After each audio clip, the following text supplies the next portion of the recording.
Good evening, Kirsten. Hello, you guys. This is going to be a quick scope, so come on in. You know, I don't do things too long, and I don't want to hold you. It's already after 9 Central Standard Time. Hi, you guys. Tonight's topic, go ahead and invite someone. Love versus lust. Let's talk about it tonight. Hello, hey. How you doing? What's going on, Krista? And Kirsten, yes. Okay. Bless you too. Y'all know I don't hold you long because I respect people's time. Hello, you guys. My name is Dr. Melinda Harper, and I'm the author of A Prophet to Her Husband. What is A Prophet to Her Husband, and why did I write the book? I wrote the book because I hear women say all the time, I want to be a wife.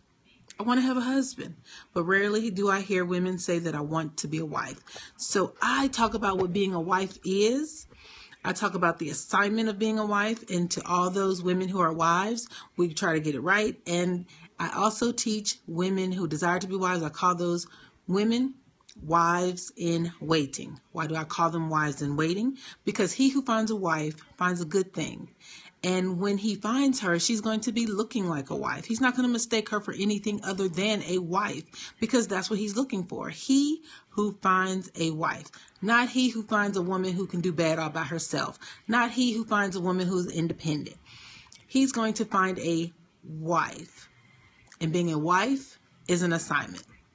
But today, I'm going to talk about love versus lust. So let's talk about that. Do we know the difference between love and lust? See, when I first got married, I thought I was in love. But when I looked up what love is, I had to admit to myself I wasn't in love.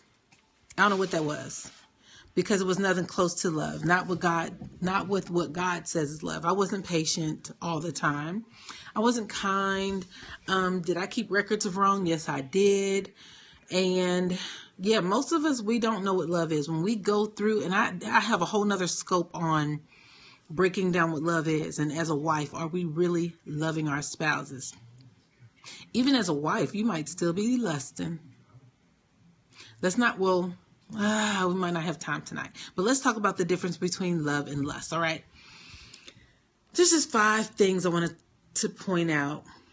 And I'm going to, Kojic over-prepared you for what love is. That's good.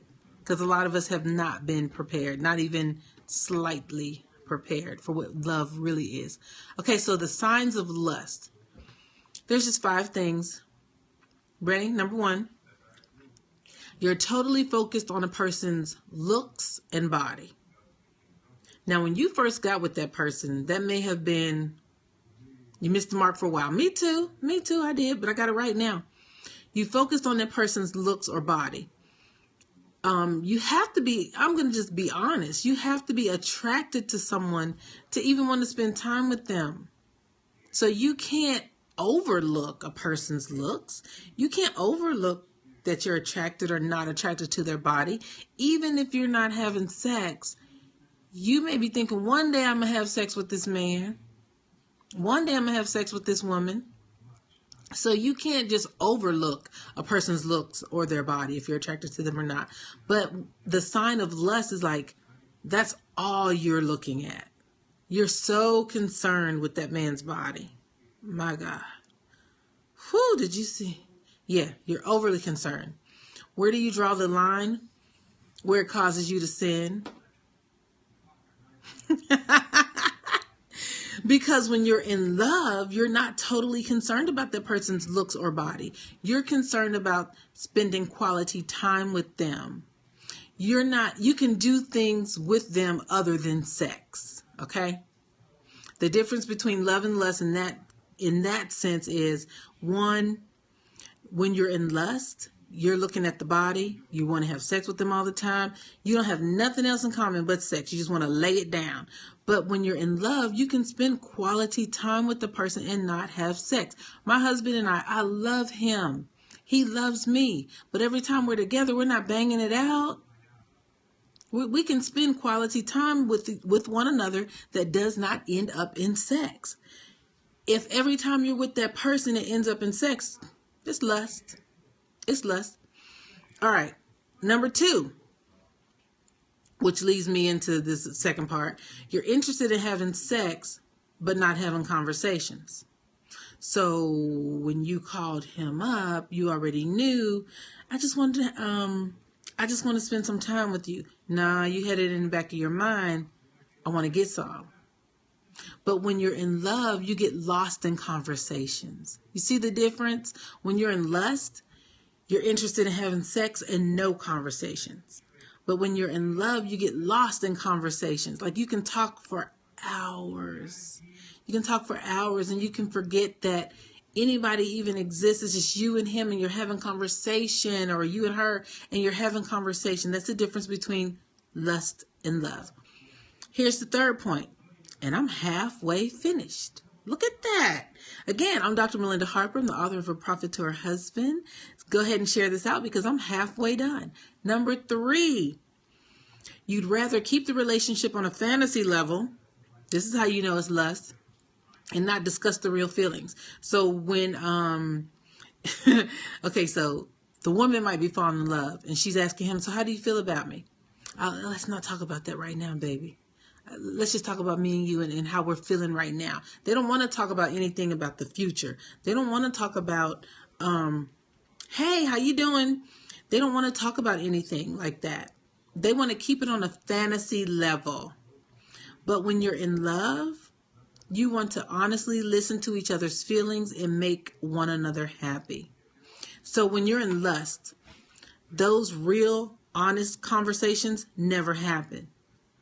Like, okay, if you're in a relationship with someone and you want to talk about switching jobs, see, they can't have a conversation with you about that because everything is on a fantasy level. When you try to bring reality into the relationship, it's not going to happen. So if you've ever been in a relationship where you're like, I can't talk to him about anything, but we sure have some good sex, that's lust. That is totally lust. So my third point, you in lust, you're keeping the relationship on a fantasy level and you're never discussing real feelings. But when you're in love, you honestly want to listen to one another. You want to plan with one another. You want to make each other happy. Hey, Pastor D.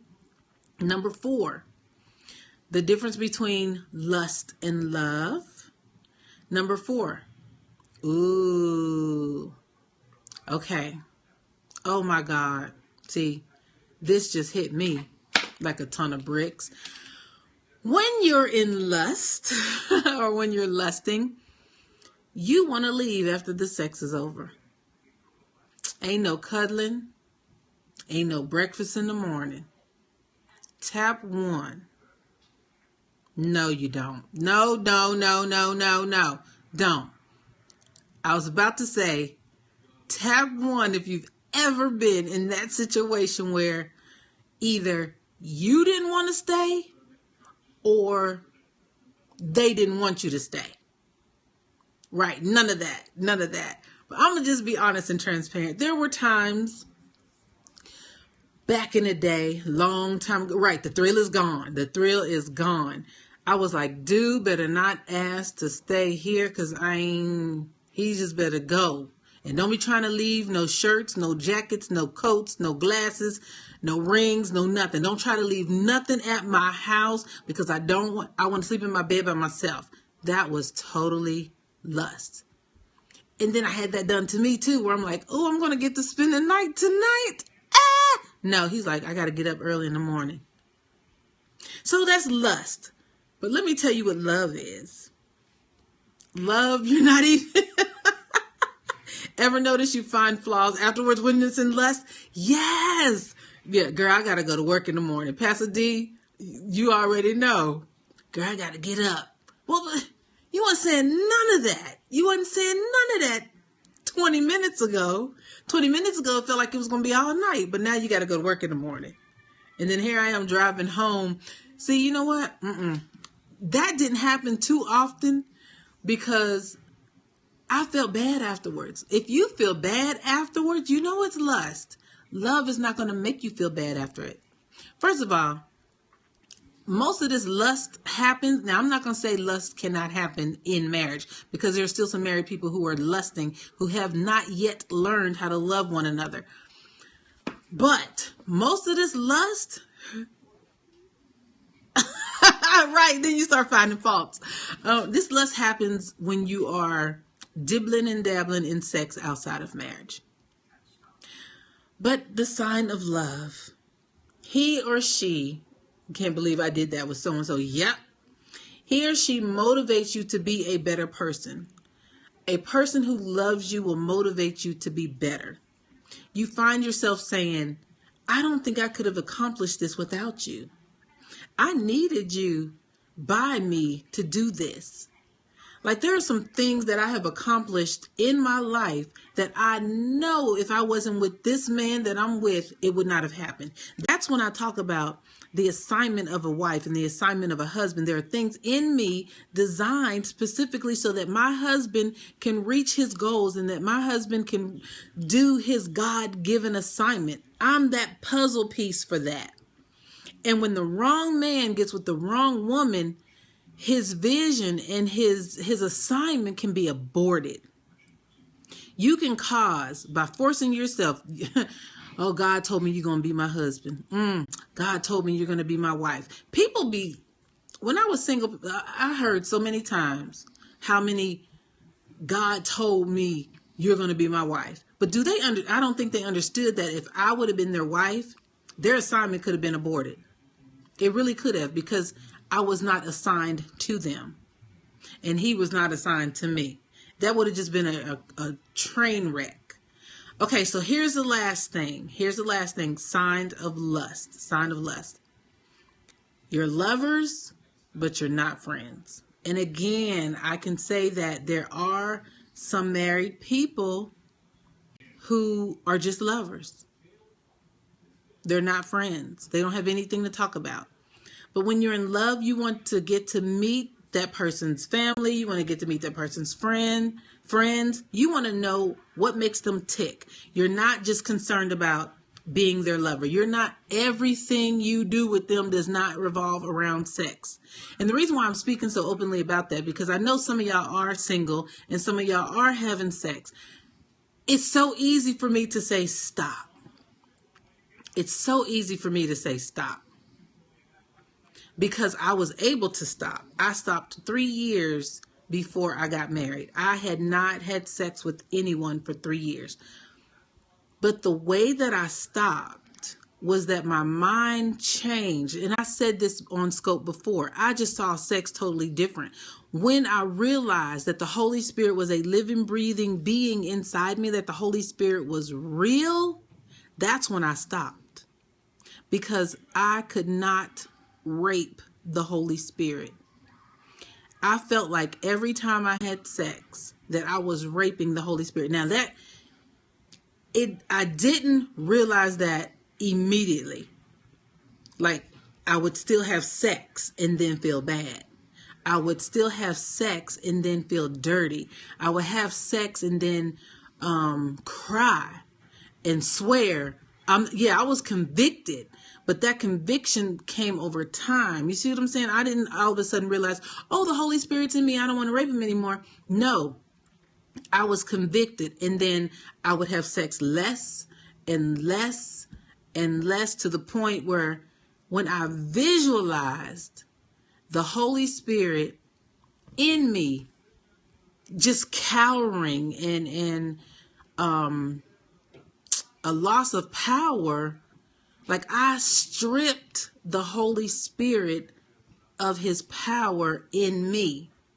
That's when I was like, I can't do this no more. When I saw myself as a rapist, that's when I couldn't do it anymore. Nothing and nobody. I'm telling you, The Rock, and I could smell what he was cooking. The Rock could come, get naked, shake, dance, flip, jump, and I wasn't going. I wasn't going. I was not going. that's when I knew. I was like, okay, I ain't doing this no more. And I didn't for 3 years. And then my husband came along. And I'm telling you, just having that visual in my mind of the Holy Spirit.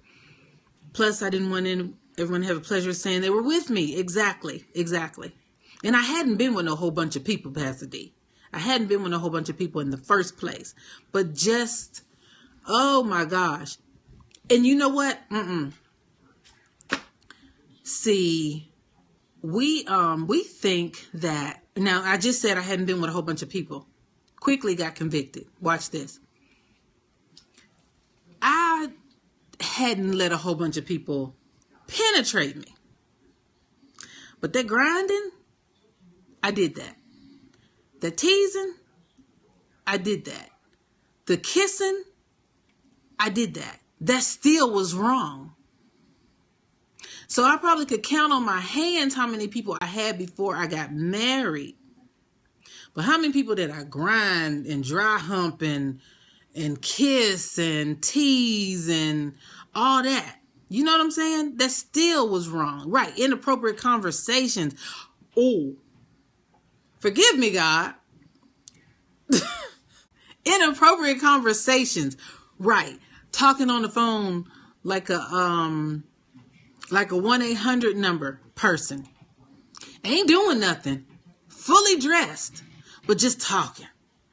Yeah, and then I'll do this. And then I'll do that. What you wearing? Nothing. Just some heels. Sitting on the couch. Folding up clothes. Talking mess. You see what I'm saying? That was still wrong. And even then, I felt bad afterwards. So, texting. See, texting wasn't out when I was being sinful. When I was in my syncopades, that's what I call it. Syncopades. Fully clothed. Ain't doing nothing. Probably with a scarf on my head. Folding up clothes. Just talking like I'm just horrible. Full of lust. That's what it was. Full of lust. So tonight we talked about the difference between love and lust. And I hope it helped somebody. Because I'm finished. 17 minutes. See, I ain't got to be on here no 17 hours. I can say what I got to say and be done. Exactly. Had to worry about your parents listening on the other end. I was grown. But still. Thank you. Thank you, Crystal. Please do. Please do. So you guys, I'm going to call it a night. Thank you for joining me. I'm Dr. Melinda Harper. I'm the author of A Prophet to Her Husband. Please, if this is your first time on here, follow me. I scope. I don't have certain nights that I scope. Thank you, Pastor D. I don't have certain nights that I scope. I will soon have a schedule. If God tells me to. Thank you. But right now hi, first timer. How you doing, Florence? But right now I just come on as the Lord leads me, and y'all share out. Thank you for inviting Pastor D. Thank you so much.